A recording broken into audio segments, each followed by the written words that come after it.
Mr. President, I want to thank the senator from New Hampshire for her support and continued effort to get rid of this wasteful, pork barrel, outrageous program that has cost the taxpayers tens of millions of dollars, the CATFISH office alone about $20 million to date. And as the senator from New Hampshire pointed out, this could put the entire Trade Promotion Authority, the TPP, Trans-Pacific Partnership Agreement, in jeopardy. So it's a lot more than just this catfish here. It has a lot to do with our international relations and the prospects of concluding or not concluding one of the most important trade agreements, arguably, of the 21st century, obviously. And I'm pleased to join my colleagues, Senator Ayotte, Isaacson, Kirk, Crapo, Risch, Casey, Reed, Peters, Wyden, Warner, Cantwell, and McCaskill in introducing this amendment, which has already been made pending, to the Trade Promotion Authority Act that would repeal a proposed catfish inspection program at the U.S. Department of Agriculture. The amendment would end the waste of taxpayers' money pouring into the creation of a USDA catfish office, which is about $20 million to date. It would also save American farmers and livestock growers from potentially losing billions of dollars in lost market access to Asian nations. As the senator from New Hampshire pointed out, I've been fighting this catfish battle for a long time.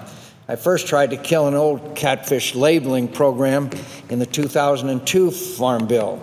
Later, during the Senate's debate on the 2012 Farm Bill, I offered a similar amendment to repeal this new catfish program, which was adopted by voice vote. But when the Senate took up the 2014 Farm Bill, after failing to pass it in 2012, I was blocked from having a vote by the Democratic manager, despite her assurances that my amendment would receive a vote. Now, I note my dear friend from Mississippi here. I know that there may be others who want to preserve this $14 to $20 million waste of the taxpayers' dollars. All I want is a vote. All I'm asking for is a vote, up or down vote, on whether we should continue to squander millions of taxpayers' dollars on a program that is not only duplicative, but endangers the entire Trans-Pacific Partnership Agreement, which we are discussing today. American agriculture is the heart of our efforts to pass TPA, particularly as negotiators move closer to completing the Trans-Pacific Partnership Agreement. TPA can put wind into the sails of the 12-nation TPP, which will promote hundreds of billions of dollars of American exports, including beef, pork, poultry, soy, wheat, vegetables, and dairy products. The TPP covers an area of the world that accounts for about 40% of global GDP and one-third of all trade. The TPP will strengthen our security relationship with countries such as Japan, Malaysia, Vietnam, and Australia, and provide a strategic counterweight to Chinese protectionist influence. So it's our responsibility to pass a trade promotion authority that signals to Asian trading partners that we're serious about free trade. Free trade is good for America. I am a representative of a state that is immeasurably benefited by the North American Free Trade Agreement. And by the way, many of the same interests and people that oppose that are opposing this now, i.e., primarily the labor unions. And the purpose here, that means eliminating this catfish program, which is one of the most brazen and reckless protectionist programs that I have encountered in my time in the United States Senate. The purpose of the USDA Catfish Office is purportedly to make sure catfish is safe for human consumption. I'm all in favor of ensuring that American consumers enjoy wholesome catfish. The problem is the Food and Drug Administration already inspects all seafood, including catfish. The true purpose of the catfish program is to create a trade barrier to protect a small handful of catfish farmers in 2 or 3 southern states. Let's be clear about what this is all about. Protect catfish farmers in 2 or 3 southern states, and we are endangering the entire agreement here. That's not right, and it's not right for the American people. In classic Farm Bill politics, Southern catfish farmers worked up some specious talking points, which will probably be repeated here today, about how Americans need a whole new government agency to inspect catfish imports. As a result, USDA will soon hire and train roughly 95 catfish inspectors to work right alongside the FDA inspector doppelgangers in seafood processing plants across the nation. Experts say it could take as long as 5 to 7 years for foreign catfish exporters to duplicate USDA's new program, which would give Southern catfish farmers a lock on the American seafood market. Growing government isn't cheap. To date, the USDA has spent $20 million to set up the catfish office without inspecting a single catfish. I'm not making that up. Moving forward, the USDA estimates it will spend around $14 million a year once the program is operational. GAO has investigated this catfish office and warned Congress in 9 different reports. Don't we have that? In 9 different reports. 9 different reports, the GAO, which is probably clearly the most trusted organization here, 9 different reports. The catfish office should be repealed. It's wasteful and duplicate. The FDA already inspects seafood. It fragments our food inspection system. 9 different reports, and a quote, and one GAO report is simply titled, "Responsibility for Inspecting Catfish Should Not Be Assigned to USDA." The Government Accountability Office has repeatedly found that catfish inspectors are a phony issue and warned that implementing the USDA program might actually make food less safe for Americans by fragmenting seafood inspections across 2 federal agencies. Mr. President, here are a few GAO excerpts. May 2012. USDA uses outdated and limited information as its scientific basis for catfish inspection. The cost-effectiveness of the catfish inspection program is unclear because USDA would oversee a small fraction of all seafood imports, while FDA, using its enhanced authorities, could undertake oversight of all imported seafood. GAO in February 2013. Congress should consider repealing provisions of the Farm Bill that assigned USDA responsibility for examining and inspecting catfish. GAO in April 2014. We suggested that Congress consider repealing these provisions of the 2008 Farm Bill. However, the 2014 Farm Bill instead modified these provisions to require the Secretary of Agriculture to enter into a memorandum of understanding with the Commissioner of FDA that would ensure that inspection of catfish conducted by the Food Safety Inspection Service and FDA are not duplicative. We maintain that such a MOU does not address the fundamental problem, which is the FSIS catfish program, if implemented, would result in duplication of activities and inefficient use of taxpayers' funds.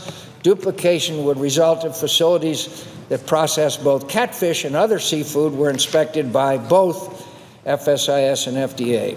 Even if my colleagues don't care about ballooning government spending and taxpayer waste, then consider this risk the catfish program presents to jobs and agriculture exports from their home states to an area of the world that accounts for 40% of the world's GDP and a third of its trade.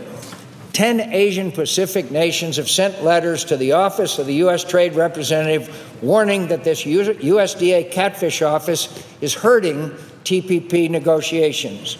At least one nation, Vietnam, has threatened trade retaliation if the program comes online. American trade experts are equally outraged.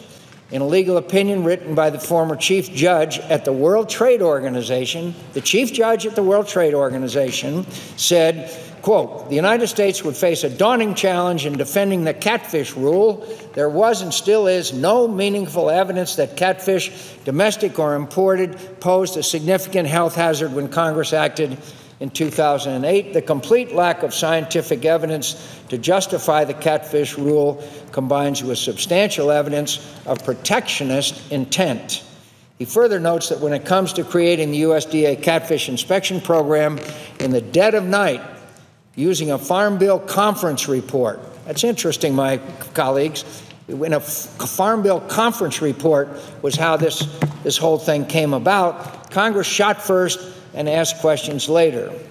Perhaps Mr. Baca's most poignant warning is, quote, if Congress continues to mandate the transfer of jurisdiction over catfish, it will not only be inviting a WTO challenge to the rule, it will be giving other nations an opening to enact copycat legislation which will disadvantage our exports. Moreover, if the United States somehow prevails in defending the catfish measure in a WTO case, it will truly be open season in the rest of the world for new restrictions on U.S. agriculture exports of all kinds. Mr. Baucus isn't alone in his assessment. The Wall Street Journal has covered this catfish debacle over the years. Many times, the Wall Street Journal has editorialized and reported on this. This past weekend, the editorial board of the Wall Street Journal penned an editorial, quote, entitled, Congress's Catfish Trade Scam. It's the Wall Street Journal, lead editorial, Congress's Catfish Trade Scam. The U.S. slams a trade partner and raises prices for Americans. The U.S. slams a trade partner and raises prices for Americans. Senate Democrats dealt a blow to economic growth Tuesday by refusing to advance trade, now Japan, Vietnam, etc. The problem dates back to 2002, when Congress barred Vietnamese exporters from marketing as catfish, an Asian cousin known as pangasius with similar taste, texture, and whiskers. But that failed to curb American enthusiasm for the cheaper foreign creature, which is common in fish sticks and often called basa or swai on menus. So in 2003, Washington slapped tariffs on the Vietnamese fish, claiming they were dumped into the U.S. market at unfairly low prices. That didn't work either. So Mississippi Republican Tad Cochran slipped a provision into the 2008 Farm Bill to transfer regulatory responsibility over catfish, including pangasius, to the U.S. Department of Agriculture from the Food and Drug Administration. The pretext was public health, but pangasius pose no risk, and the USDA regulates meat and poultry, not fish. The real aim was to raise costs for Vietnamese exporters and drive them from the U.S. market. Thus was born one of Washington's most wasteful programs, which the Government Accountability Office has criticized 9 times and estimated to have cost over $30 million to start, plus $14 million a year to operate, as opposed to the $700,000 annual cost of the original inspection regime. That is, everything that's wrong about the food safety system, said former FDA food safety czar David Acheson recently. It's food politics. It's not public health. Pegasus imports continue for now as USDA sets up its expensive new office, with the fish passing cod and crab last year to become America's 6th most popular. Shrimp is first. Meanwhile, Vietnam has threatened to respond to a ban by demanding the right to retaliate against U.S. beef, soybeans, and other products as part of TPP negotiations, and suing at the World Trade Organization, where it would probably win. Most members of Congress understand the damage, but Mr. Cochran has used his seniority to block repeal.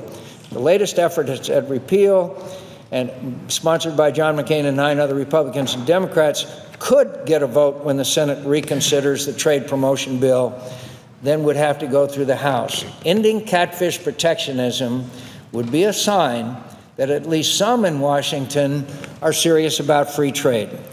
Mr. President, I ask unanimous consent to include in the record the aforementioned Wall Street Journal editorial. Without objection. As well as an article in the New York Times dated June 27, 2014, entitled U.S. Catfish Program Could Stymie Pacific Trade Pact, 10 Nations Say, including a letter by Jim Baucus dated May 14th, a letter May 13th, 2015, from the National Taxpayers Union, Taxpayers for Common Sense, Taxpayer Protection Alliance, and Citizens Against Government Waste, all of them urging Congress to repeal the CATFISH program in TPA. A letter dated May 14, 2015 from the National Restaurant Association, and a letter dated April 22nd from the Vietnamese ambassador to the Senate Finance Committee. Without objection. Mr. President, the National Restaurant Association sends a letter. On behalf of the National Restaurant Association, I strongly urge you to support the bipartisan McCAIN-Shaheen CATFISH amendment to the Senate's pending trade-related legislation. As members of the food service industry, we are committed to food safety.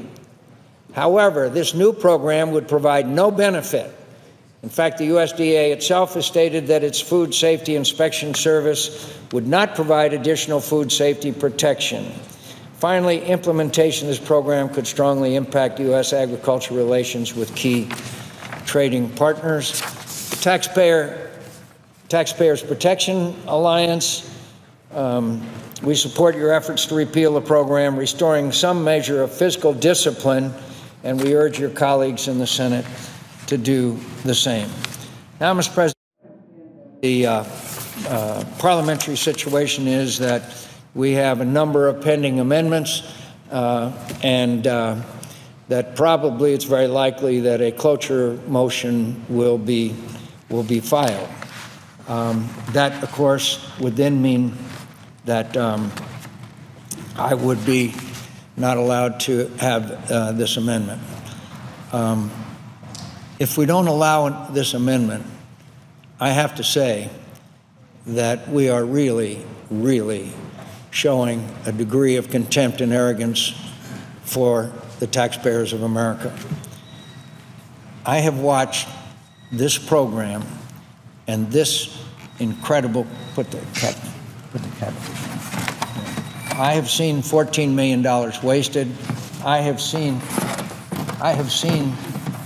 an example of protectionism. I was told in the last agriculture bill on agriculture that I would receive a vote on my amendment. All I'm asking for is a straight up or down vote so we can save the taxpayers $14, $20, $30, $40 million on a program that is both wasteful and unneeded. I understand my colleagues from Mississippi and other southern states wanting to protect their catfish industry, which I have enjoyed many samples of over the years. I do not understand the rationale for continuing, particularly under conditions of sequestration, a program that costs the taxpayers unending millions of dollars per year. Mr. President, I urge my colleagues to demand a vote. All I'm asking is for an up or down vote on an amendment that is clearly relevant to the consideration of this legislation. Mr. President.